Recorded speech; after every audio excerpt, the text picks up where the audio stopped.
us again, Daddy. Tell us again. Oh, no, not again. Please, Daddy, how tall are you? Tell us how tall. Well, I'm 20'5" in my stocking feet. How big are your shoes? What size do you wear? Size 902 in a triple Z. That's our Daddy, the big guy.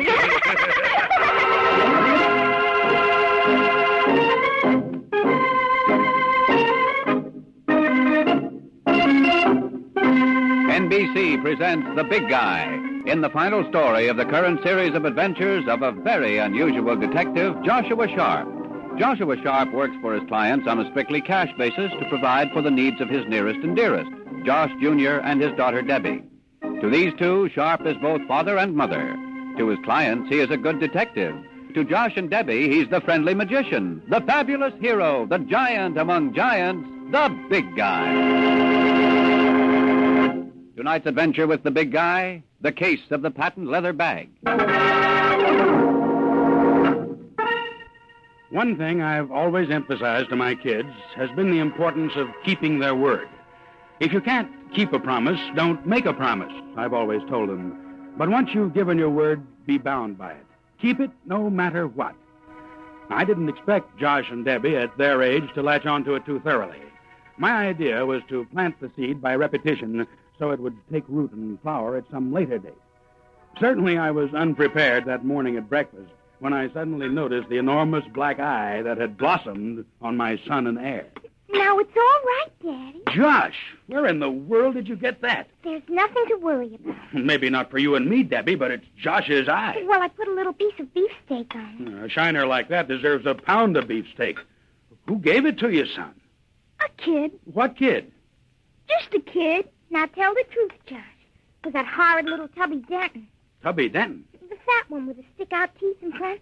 Oh, the druggist boy. Yeah, the druggist boy. He just walked up to Josh. I was watching, Daddy, and he hit him in the eye. Just like that. For nothing. I see. Well, son? Well, what? How does Tubby look? He never did look very good to me. No, you know what I mean. No, I don't. What did you do to him? Nothing. Huh? I didn't do anything to him. You mean you let another kid paste you like that and get away with it? Yeah. Why, Josh, I'm surprised at you. You are? Of course I am. Did you expect me to be anything else? Yes, sir, I did. Well, what? You remember, Daddy. Remember what? Last week, Mrs. Tyler called up because Josh had punched Willie Tyler in the nose, and she threatened to tell the police officer. Yes, I remember that. And you made Josh promise not to have any more fights with anybody, ever. Oh. Under no circumstances, you said. I did make you promise that, didn't I, Josh? You mean you didn't remember? Oh, of course. Sure, I remember. So that's why you didn't... Well, I'm proud of you, son. I'm very proud of you.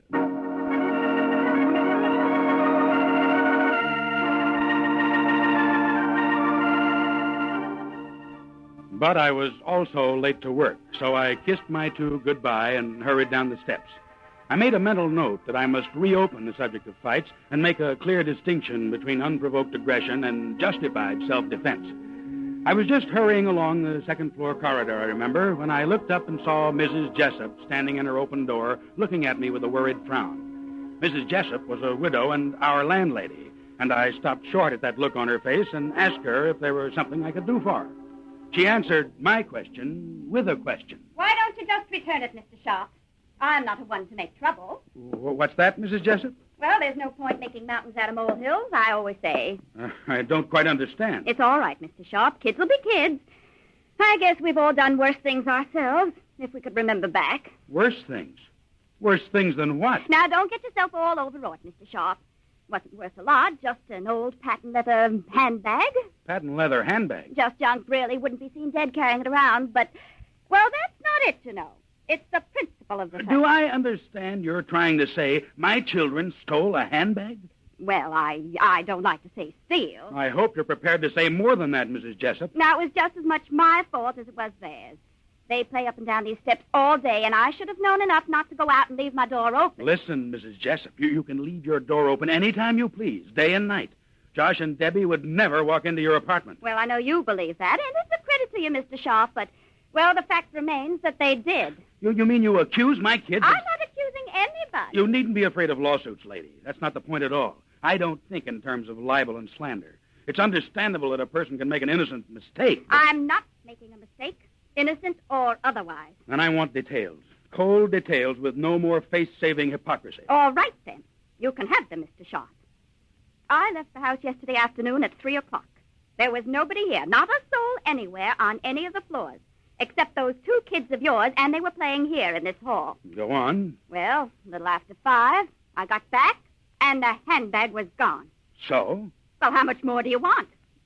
That's your case against my kids. Well, I don't expect a father to believe bad things about his children. I wouldn't believe bad things about a 3-time loser on evidence like that. I tell you, there wasn't another soul in the house. Well, there must have been. But there wasn't. Well, what about the janitor? Hanky wasn't here. It was his sister's birthday, and he had the afternoon off. Besides, he knew nothing about the handbag. You mean Josh and Debbie did? Yes, Mr. Sharp. They saw me take it out of the sideboard drawer one day last week when I gave them a nickel for sweeping up the sidewalks. There was money in the bag? Oh, very little. How much? 5 $1 bills. But that's not the point, Mr. Sharp. There were some very valuable papers inside, wrapped in a rubber band. And if they'll just return them... Now, look. If they touched anything of yours, you'll have it back in the next minute and a half. But I'll stake my life they know nothing about it. Naturally. They may say so. And if they do, I want it understood that they'll be telling the truth. But... And I'll believe them. And what's more, Mrs. Jessup, so will you.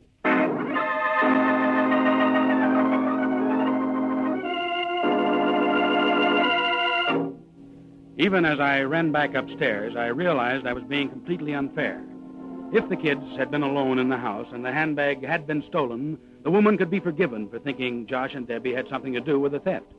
On the other hand, I knew my kids. Somebody must have come in and taken the bag, and the kids probably had seen them. Likely enough, I told myself, they'll be able to clear the situation up immediately. I opened the door and saw the children sitting on the floor, playing a quiet game of checkers. You back, Daddy? Yeah. You're not sick or something? Sick? Oh, no, I'm fine, baby. Then why didn't you go to the office? Oh, I just wanted to talk to you for a minute. To me? To both of you. What about, Daddy? Well, I want you to understand that Daddy knows. I don't think for a moment that... Son. Yes, Daddy? Baby. What's wrong, Daddy? Have you ever at any time gone into Mrs. Jessup's apartment? Well, yes. Yes, we have. Why would you do a thing like that? She's invited us in. Once we swept the sidewalks and she gave us a nickel for it. Oh, you don't understand, baby. I mean, have you ever gone in when she's not at home? No. No, we haven't. I see. Yesterday afternoon at 3 o'clock, it seemed she went out for a while. We know. We saw her. We were down there in the hall. For what? We were just playing in front of her door. Uh-huh. Well, how long did you play in front of her door, sweetheart? Oh, till 5, or anyhow, almost. That's right. It was just about 5 when we went out on the sidewalk and Tubby punched me in the eye. Then you must have seen him. Him? Or her. Who? The person who entered Mrs. Jessup's place at some time between 3 and 5. Oh, we didn't see a soul, did we, Josh? No. We didn't see anybody. Well, that's not possible. Why isn't it? Because somebody, I don't know who, but somebody was in her apartment, Debbie. Oh, no. No, there wasn't. Yes, there was. And if you were playing in front of the door, they had to pass you. You must have seen them. But we didn't. Honey. I'm sorry, Daddy, but there just wasn't anybody in the house except us all afternoon. She's right. We didn't see a soul. Oh, this is just about enough to drive a man crazy. What is? And you two didn't go into Mrs. Jessup's? No. You didn't so much as set foot inside? No, Daddy, we're telling you the truth. We didn't.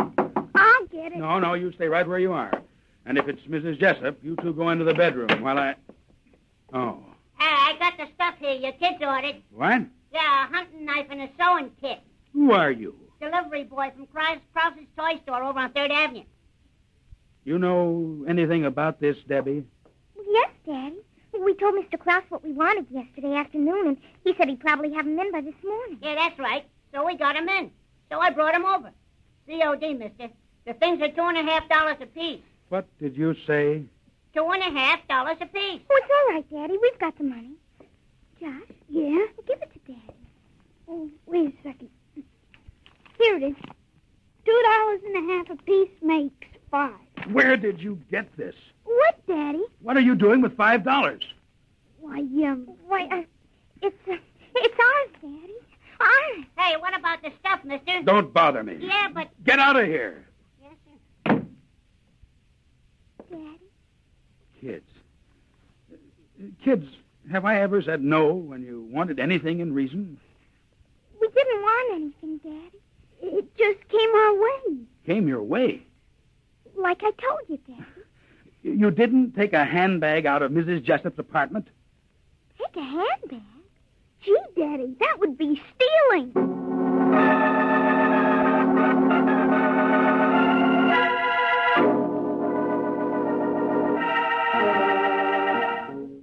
By the time I'd gone back down to her floor and faced her, I was hot under the collar, and the words flew high and fast. I'm sorry if your kids have talked you out of it, but they haven't talked me out of a thing. And they don't have to. We'll see about that. Now, look, Mrs. Jessup, I have talked to them, and you've got your answer. I'll talk to them myself. I advise you to lay off my kids, and I mean it. I refuse to be robbed and do nothing about it. Okay, then what you need is a policeman. Where are you going? To get the cop off the beat? No, you mustn't. You mustn't. No? Well, I'm going to. Please, no. I'll leave the kids alone. I won't bother them. I'm sorry. I'm awfully sorry. It's too late for that now. You've put them under a cloud, and it'll take routine investigation to get them out. No, Mr. Shaw. Mr. Shaw, please.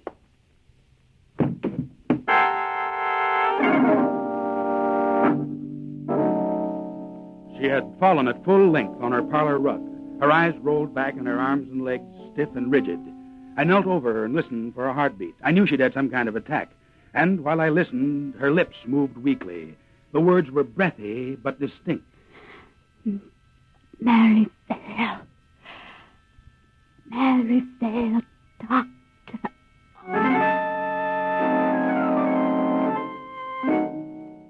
Stricken as she was thinking clearer than I. And finding her address book, I looked under the M's. There at the top, I read Ed Merivale John Lindsay, M.D., with an address on Justin Street and a phone number. I dialed and waited a few hundred years before there was an answer on the other end.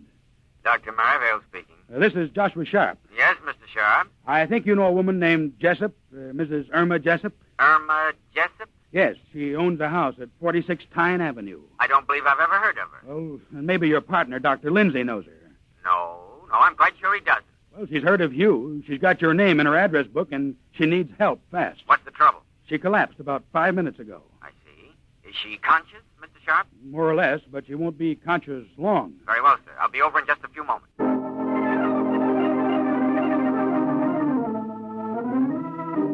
And he was. A tall, dignified, gray-haired man who took one look at the situation, frowned, and asked to be left alone with the patient. I left him and walked up to my own flat to do a little thinking. I felt badly about the business. The woman probably had a bad ticker, and I'd done her no good flying off the handle the way I did. I was just getting around to wondering why she was so afraid of the police when... Yeah? Commander?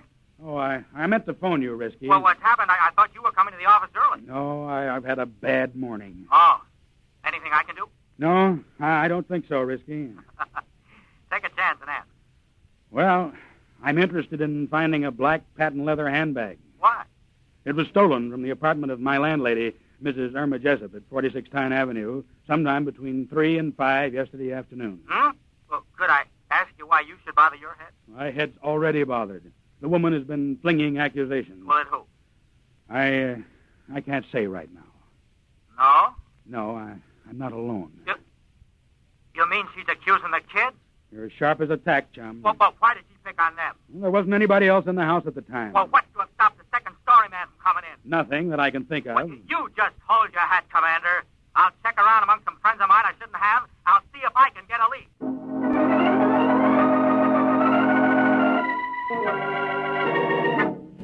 I don't know how long I sat by the phone. carefully avoiding the necessity of letting the kids know about what had developed below before there was a knock at the door.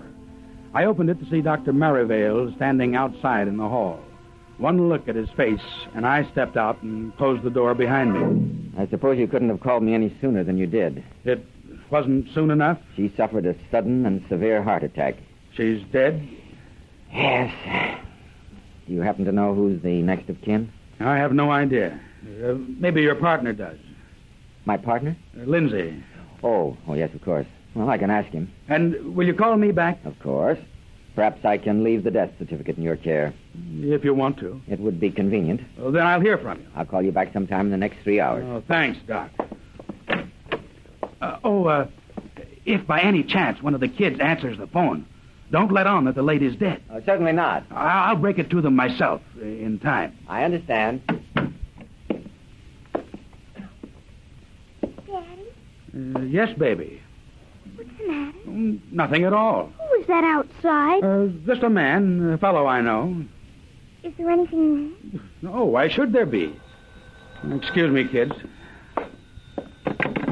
Yeah? Look, Commander, I did a little snooping. Well? Well, I can't put my fingers on that handbag, but I got something for you. Yeah? Word got to me through one of my contacts that for a few bucks, a certain character will tell a little story about that lady at 46 Tyne Avenue. About Mrs. Jessup? So goes the report. I don't quite follow. Well, neither do I. I'm just reporting. But in case you're interested in taking a cab to the Rutley Hotel, that's at 104th Street, the guy's name is Bowden. Bowden? Matt Bowden. And he keeps house in room 51.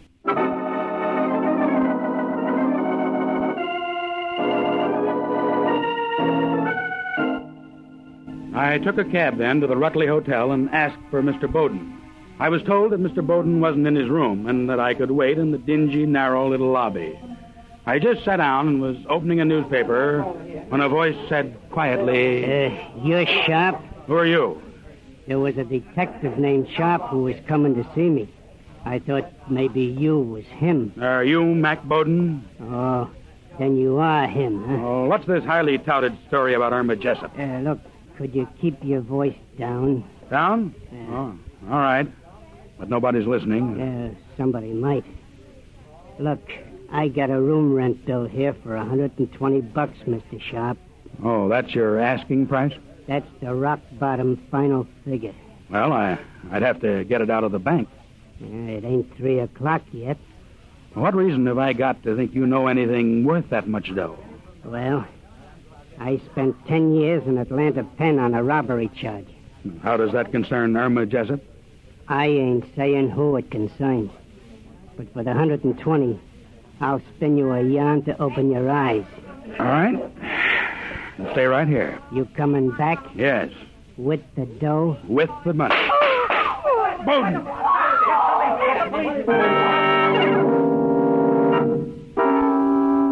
The bullets had come blazing down from the dark, rickety balcony that ringed the Rutley lobby, and Bowden crashed to the unswept floor at my feet and died there.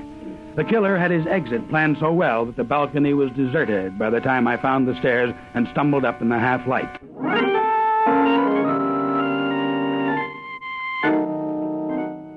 An hour later, I was back at 46 Tyne Avenue, ransacking Mrs. Jessup's belongings and finding nothing to clear the air. I was just settling back to take a breather when... Hello? Mrs. Irma Jessup, please. Who's this? It's Dr. George Huddleston. I'd like to speak with Mrs. Jessup, please. I'm afraid you can't do that. I want to find out how she's feeling. Well, you can't do that either, Dr. Huddlestone. She's dead. What's that? She died this morning of a heart attack. If this is supposed to be humor, it's not funny. It isn't humor. It's fact. It is not a fact, sir. No? I happen to have been her physician for years. She's given her rather unpleasant nervous seizures. But a fatal heart attack is out of the question. Now, listen. You listen. I examined her only 3 days ago. Her heart was as sound as yours or mine.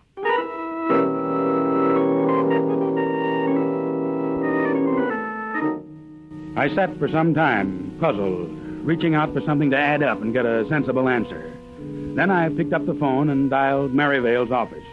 The secretary answered and said he wasn't in. He should call back shortly, though. I'll tell him you Perhaps I could talk to Dr. Lindsay then. Who's that? Dr. Lindsay. Who is Dr. Lindsay? Isn't he Merivale's partner? Dr. Merivale has no partner.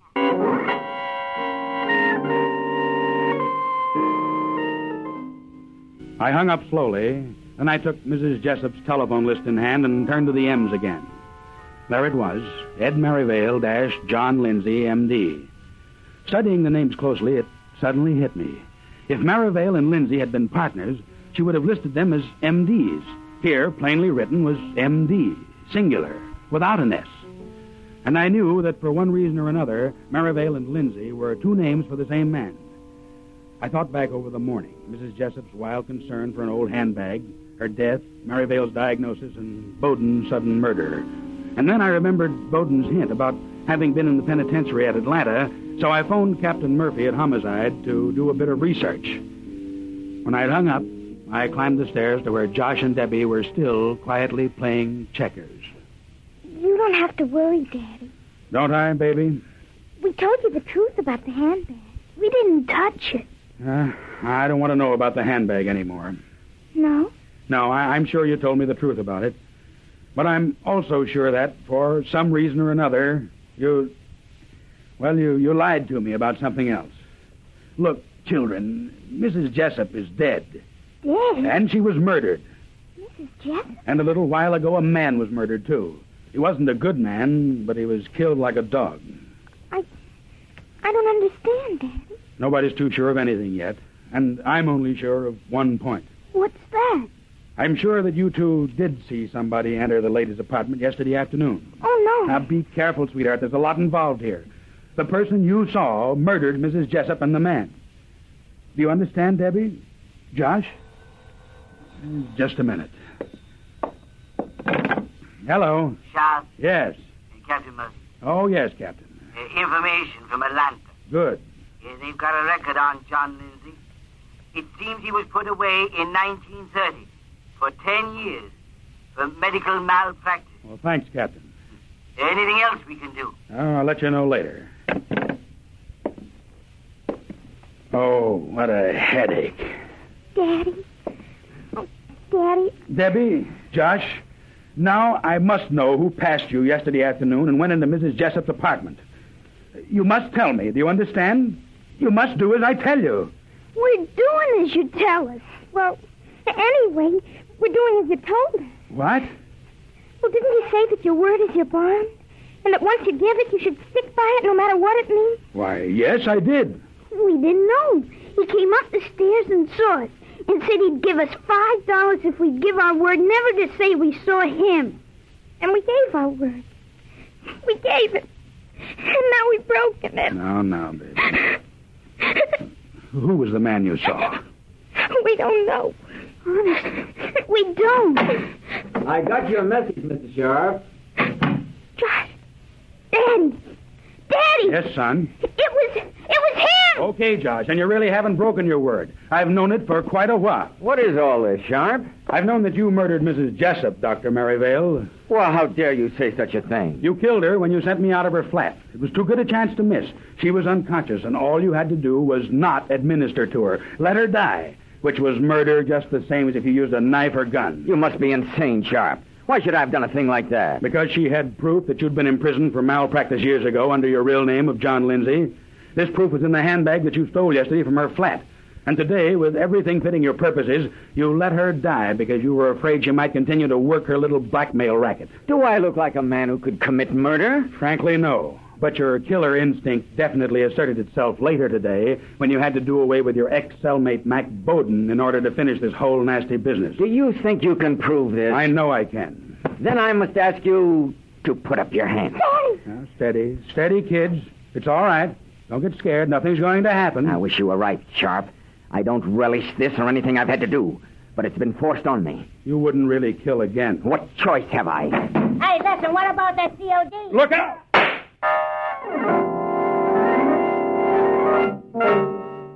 Merivale swung around at the sound of the voice, firing a bullet that went high and wild, and I jumped him, knocked the gun from his hand, and the crisis was over.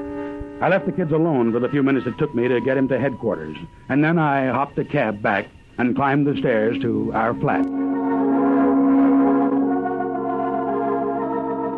The kids were looking at their new toys, the knife and the sewing kit. They were pleased enough, but they looked a little guilty. I could see it and feel it. What's going to happen to that man, Daddy? Don't you worry about him, son. But we can't help it, Daddy. We promised we wouldn't tell. It's all right for you to tell. It was the only thing to do. But you taught us never to make a promise unless we could keep it. Well, there are some times when you should break a promise. Well, that's confusing. Yes, I know. You always tell us about how important it is to keep our word. Well, circumstances alter cases, son. That is, in some degree. It depends on who you give your word to. That's hard to understand. It's awful hard. You want to know something else that's hard to understand? What? What, Daddy? How I ever managed to get two wonderful kids like you.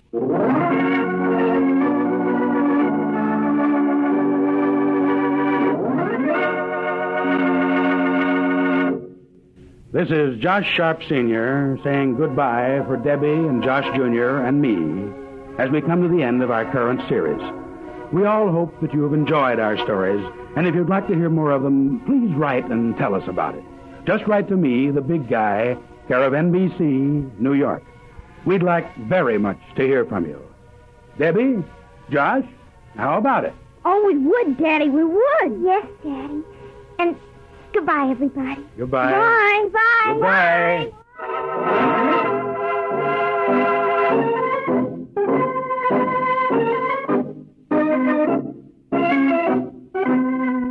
NBC has presented the last of a series of adventures of The Big Guy, played by Henry Calvin and featuring David Anderson as Josh Jr. and Joan Laser as Debbie. The script was written by Peter Barry and directed by Thomas Madigan. The music was composed and played by Jack Ward.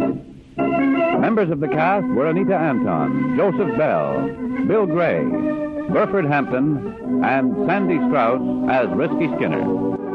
Your announcer is Peter Roberts.